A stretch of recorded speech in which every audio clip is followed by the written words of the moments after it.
Apa amal yang paling dicintai Allah? As-salatu ala waqtiha, salat di awal waktu. Orang yang punya waktu menunda salat masuk kategori fawailul lil musallin, celaka orang yang salat. Kenapa dia celaka? Menunda-nunda salat. Salat itu bukan kewajiban. Salat itu adalah hubungan koneksi dengan Allah Subhanahu wa taala. Kau tunda salatmu hanya karena jabatan. Belum kau mati, pejabat pengganti sudah siap. Kau tunda salatmu hanya karena kerjaan, sedangkan rezekimu datang dari Allah. Hubungan dengan yang punya rezeki tidak diperbaiki. Mau minta rezeki, mau minta sama siapa? Salat dulu. Apa salat baru yang lain? Kebiasaan menunda salat. Na'udzubillah. Jangan sampai datang masa waktunya. Rabbana absarna, mata kami sudah melihat azab, wa sami'na, telinga kami sudah mendengarkan tangisan teriakan azab. Farji'na na'mal salihan, balikkan lagi kami ke dunia, kami mau beramal saleh.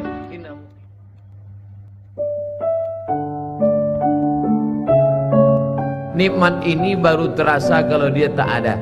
Ketika dia ada, kita menganggap ini bonus dari Allah. Telunjuk ini baru kita terasa nikmat telunjuk ketika telunjuk luka. Ketika telunjuk luka tak bisa lurus, barulah asyhadu an la ilaha illallah. Barulah terasa bahwa itu nikmat. Sudah tak ada dia, baru kita rasa nikmat. Oh, yang lebih celakanya ketika nikmat hidup itu sudah dicabut Allah, baru terasa bahwa nikmat hidup itu rupanya nikmat. Na'udzubillah. Absarna, mata kami sudah menengok azab.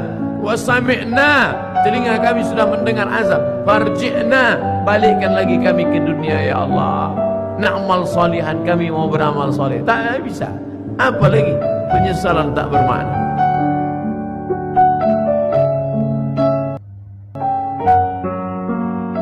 Pasangan hidup adalah mati. Pasangan sehat adalah sakit. Pasangan cantik adalah keriput dan lain. Siapa yang tidak siap menerima kehidupan ini, berani hidup, berani menghadapi mati. Takut mati, jangan hidup. Takut hidup, mati saja. Kalau belum masanya, nampak jenazah lewat, ikut.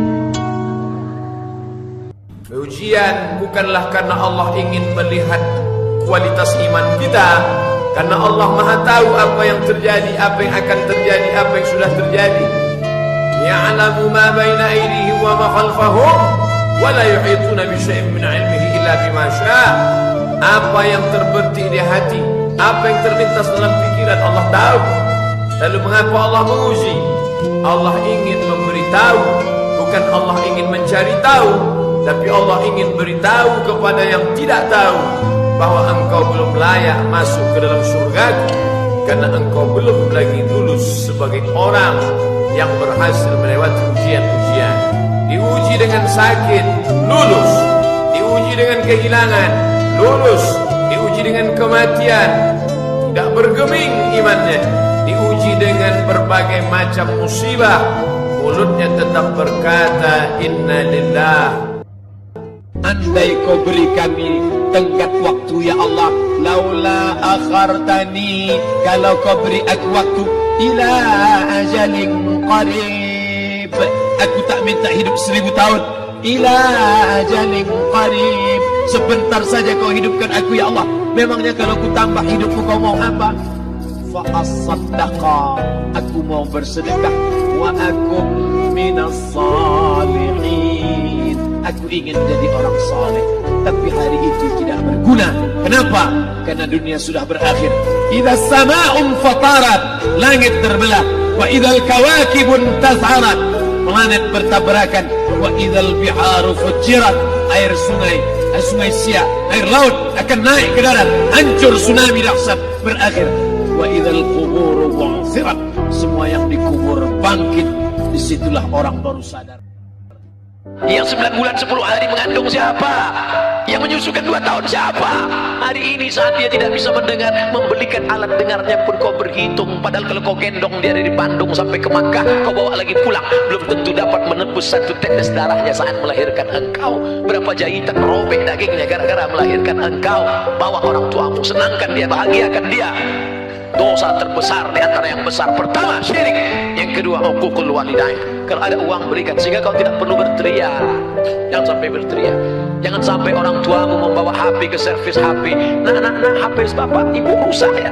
Diperiksa HP-nya nggak rusak, terus anaknya nggak ingat. Dia tidak menelpon lagi. Berapa kali dia tidak jadi sholat duha karena kau kencing di kainnya. Berapa kali dia tidak jadi tahajud karena kau menangis sampai azan subuh tiba. Jaga orang tuamu. Jangan sampai nanti setelah dia mati meninggal dunia, barulah engkau menangis mencakar dinding. Penyesalan berakhir tak ada. Pada saat ruh berpisah dengan jasad, di saat ruh kembali bertemu dengan jasad, kita masuk ke dalam surga Allah. Tapi begitu orang beriman ini mau masuk ke dalam surga, dia lihat sekeliling. Ya Allah, aku bukan menolak permintaan, aku bukan menolak perintahmu ya Allah, aku tidak mau durhaka ya Allah. Tapi saudaraku yang dulu sama dengan aku, yang sama-sama ngaji, kok sekarang nggak ada.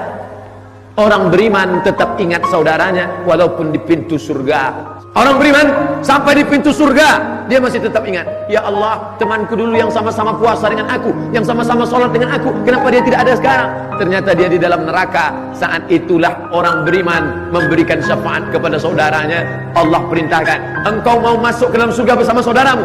Ya, ya Allah, cari dia ke dalam neraka. Maka Allah berikan dia semacam alat sehingga dia tidak tersentuh api neraka. Dia cari temannya, sahabatnya di dalam, dan ketika ketemu, maka dia membawa sahabat itu masuk ke dalam surga. Datang seorang yang hitam, dia peluk Nabi SAW. Kenapa engkau peluk aku? Kerana aku tidak yakin bahawa aku akan masuk surga bersama engkau. Engkau mulia, aku tak mulia. Engkau Quraisy, aku tak Quraisy. Engkau keturunan Nabi, aku bukan siapa-siapa. Tapi apa jawab Nabi? Al-mar'u ma'a man ahab. Engkau akan bersama dengan siapa yang kau cintai. Malam ini kita bersama di Masjid Warisan Nabi, di tempat melaksanakan sunnah Nabi, dan yang kita kaji pun hadis-hadis Nabi. Walaupun kita tak dekat, tak sesuku, tak sebangsa dengan dia, kita insya-Allah bisa boleh bersama dengan dia. Amin ya rabbal alamin. Dengan apa? Al-mar'u ma'a man ahab.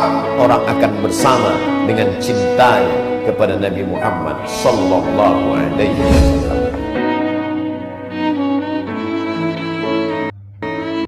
Saya ingatkan saudaraku yang laki-laki, yang perempuan, jangan menyesal di akhir masa. Ada dosa yang hanya akan ditanggung di akhirat. Peminum khamar, pezina, pejudi boleh jadi di dunia yang senang. Di mana ditangkapnya azab? Di akhirat nanti ditangkap azab. Tapi ada dosa di dunia kau dapat, di akhirat kau dapat apa? Orang tua. Kalau masih hidup sekarang, balik dari sini, belikan makanan, bawakan dia, suapkan ke mulutnya. Itulah kebahagiaan yang luar biasa. Kalau dia sudah meninggal, berikan 2 sak, 3 sak semen, antarkan ke masjid yang perlu bangunan untuk almarhumah ummahku. Allah maghfir laha warhamha wa'afiha wa'fu anha. Tidak ada kebahagiaan selain bakti kepada orang tua. Beribadah karena orang, beribadah karena harta, beribadah karena yang lain. Allah tak mau diduakan. Itulah mengapa kita selalu mengatakan ibadah lillahi ta'ala, Allahu Akbar. Maknanya apa? Tak bercampur di dalamnya. Orang-orang yang beribadah karena tetangga, beribadah karena mertua, beribadah karena kawan, beribadah karena sahabat, beribadah karena pujian. Apa kata Allah? Izhabu, pergi kamu. Pergi ke mana? Izhabu ila man turauna ilaih. Pergilah kamu dulu ibadah karena siapa? Kemana kamu tunjukkan? Minta kepada dia. Maka kita tak ingin ibadah kita tadi hilang seperti buah yang ranum, yang mengkal, tinggal membuka, diharapkan akan makan, tiba-tiba isinya busuk. Kenapa? Karena ibadah rusak gara-gara tidak ikhlas kepada Allah.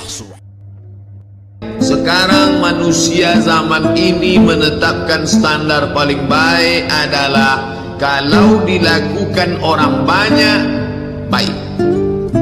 Itu kata orang sekarang. Apa itu baik?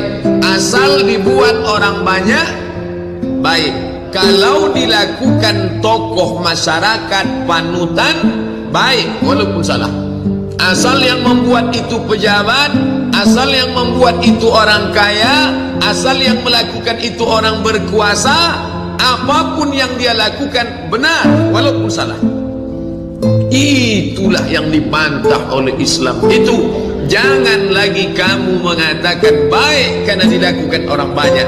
Jangan kamu katakan baik karena dilakukan orang punya harta, orang punya kuasa, orang punya kekayaan. Tapi kau katakan itu baik karena Allah mengatakannya baik.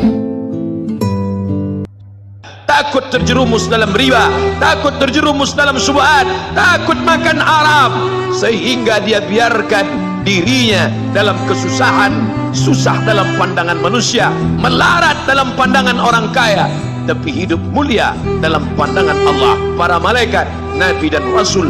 Hari ini orang itu dikatakan bodoh, hari ini dia dikatakan goblok, hari ini dia dikatakan kamu tolol sekali. Mengapa tidak kamu pakai kekuasaanmu? Mengapa tidak kamu pakai kesempatan? Hidup hanya sekali, pakailah sesuka hati.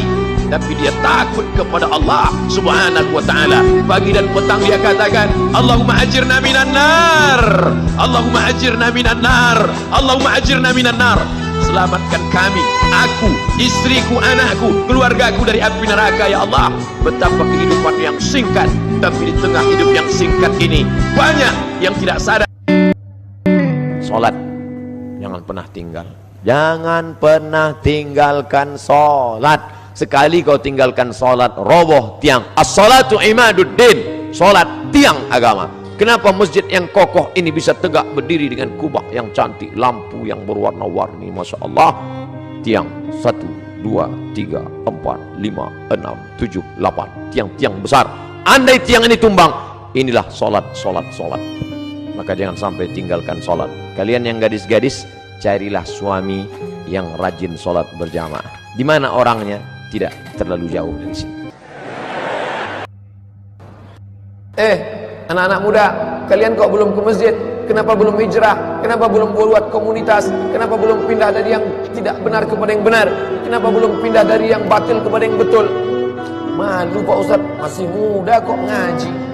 Masih muda nih ya, gaya-gaya dulu lah. Ini bukan malu, ini tidak benar. Oleh sebab itu yang dimaksud dengan malu itu apa? Malu umur panjang tapi belum ibadah.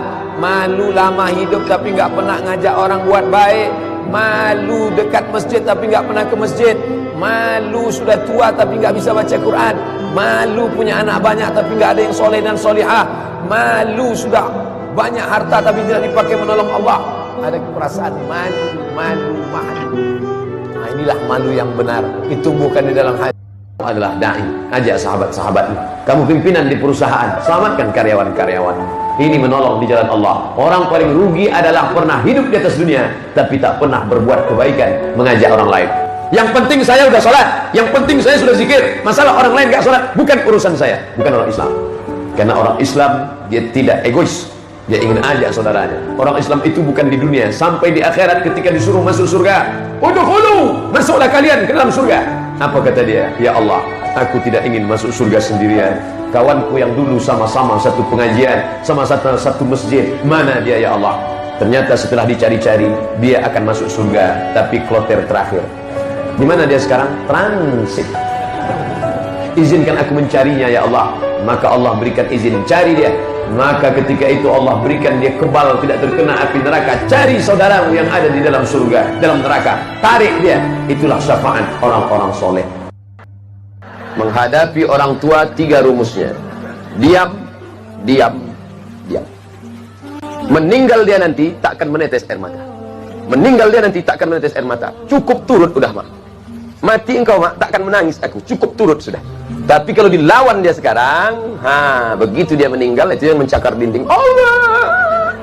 Kalau nampak ada orang menangis luar biasa waktu maknya meninggal, ada kesal yang tak sudah. Kemana risau hati kan dialamatkan. Kalau masih ada makmu di rumah, balik dari sini, belikan makanan kesukaan dia, belikan pakaian kesayangan dia, bawakan duit, kasih ke dia, senangkan hatinya. Kalau kau buat makmu macam raja, maka rezekimu macam rezeki seorang raja. Kau gendong emakmu dari ujung batu ke Makkah, takkan dapat menebus sakitnya waktu melahirkan. Wahnan ala wahnin, menggeletar tangannya, bersimbah darah dia melahirkan kau. Dapat kau tebus. Bagaimana status amal puasa orang yang pacaran? Ibadah dalam Islam itu ada targetnya, ada visi misinya. Salat tegak rukuk sujud, tegak rukuk sujud. Apa tujuannya? Inna salata tanha 'anil fahsya wal munkar. Puasa itu apa tujuannya? Ya ayyuhalladzina amanu kutiba alaikumusiyam kama kutiba alal ladzina min qablikum la'allakum tattaqun. Puasanya gugur, kewajiban puasanya gugur, tapi pahala puasanya tak ada.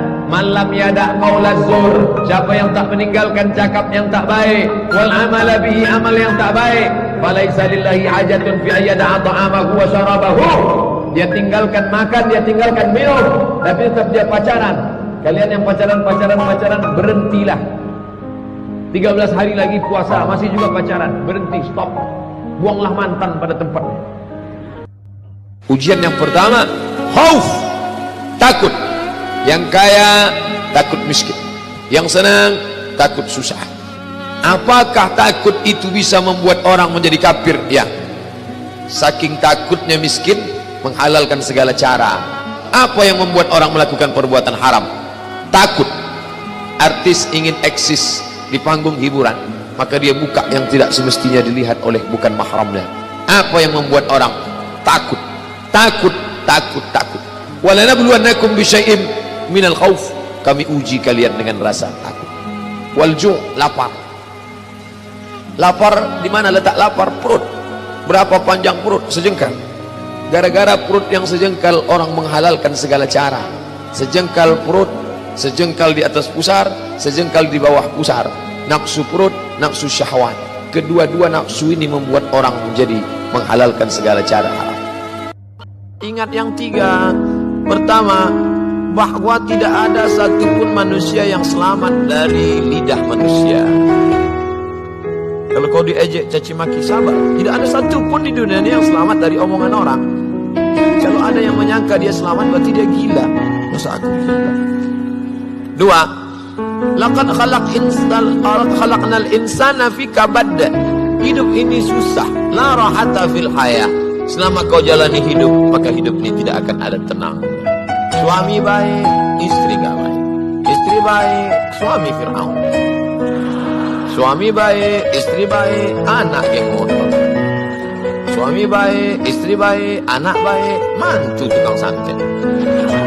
Ada saja. Lalu kemudian tak ada satupun yang selamat dari kematian.